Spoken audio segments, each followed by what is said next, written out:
we're talking shocker about Paul's Lord and Savior, Oh, yeah. Tom Brady, You see the not shirt I'm wearing Jesus today? Christ. No. I did see that. Well, I mean, Tom Brady, won a Super Bowl down 28-3. I've never seen Jesus do that, so just saying.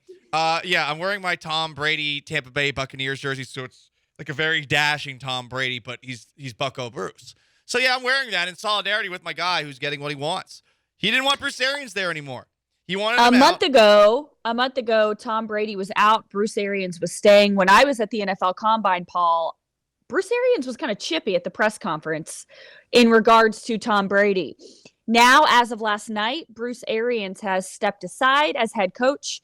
He will take a front office role. Todd Bowles will move over to the head coaching position. My theory on this, because I'm a conspiracy theorist, for the most part, I think it was genuine. I think Bruce Arians was genuinely thinking of, and I think you disagree with me on this, I think he was thinking of hanging it up anyway.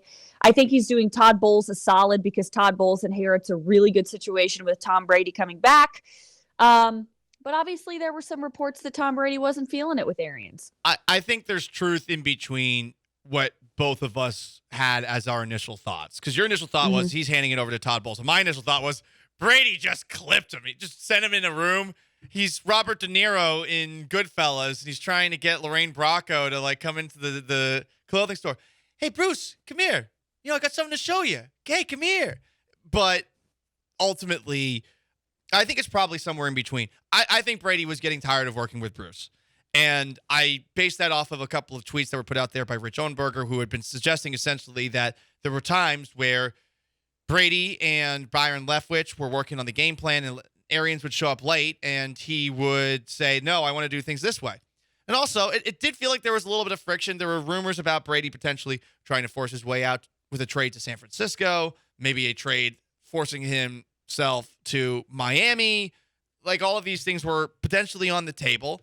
And when Bruce Arians, as you mentioned, Vanessa, at the Combine was confronted with them, this is what he had to say about whether or not Brady's actually going to stay retired. Surprised if he did eventually decide to come back? Yeah, because of the reasons he retired. Do you find it odd at all that he hasn't really firmly slammed the door shut? He slammed it shut when I talked to him. So I think like a lot of these guys, and I'd like to have his name out there. See, here's the thing with Arians. Arians doesn't have much of a filter. He shoots from the hip, which is definitely entertaining. And I actually used to enjoy that a lot. I moved to Seattle, and my perspective on Arians changed a little bit because Seattle, for whatever reason, as a city, just despises Bruce Arians. It's one of the weird dynamics of a sports town. Yeah, it's really bizarre. I never went all the way the same way that they did because I was like, okay, but I mean, he's a plus coach in this league. He's not a great coach, but he's a good coach in this league. You don't like a guy who is pretty forward-thinking, who is doing a lot of things that are probably good long-term for coaching in terms of giving guys opportunities that you probably wouldn't see get opportunities, giving women opportunities in sports. Great point. He's doing things that I think are long-term going to be good for the game. But I feel like that moment right there, Vanessa, and some of the other moments where he was at press conferences, he would sometimes publicly step on Tom Brady in a way that Bill Belichick never would publicly. Privately, Belichick would rip Brady to shreds, but publicly he never did that. And I can see how after working with one person for 20 years, someone who, let's be honest, Belichick, as far as coaches go, it would be essentially like if I somehow got a date with Margot Robbie. It was all downhill from there. No matter what I do the rest of my life, I am not going to meet some beautiful woman with an Australian accent on the same level. All the things that I want. Now we know what you're thinking about during the show. Yes, 100%. I'm sorry. I can't help myself. Bonk, bonk. I'm getting older. The testosterone's going down, but the thoughts don't go away. Whatever. I think that's kind of where Brady was at with Arians compared to Belichick. And here's the thing. Brady's probably never going to be happy with whatever coach he has. I'm sure that he likes the working relationship that he has with Byron Leftwich. That's why Leftwich is sticking around as offensive coordinator. And we'll see what Bowles does as head coach. I like Bowles the first year that he was the head coach of the New York Jets, for what it's worth. They went 10-6.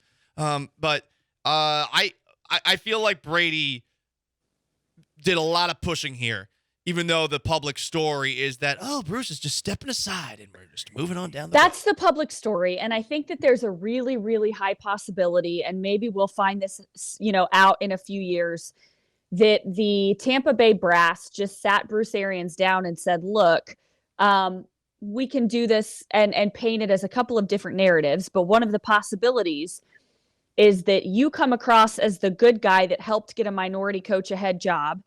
You come across as the guy that stepped aside on your terms.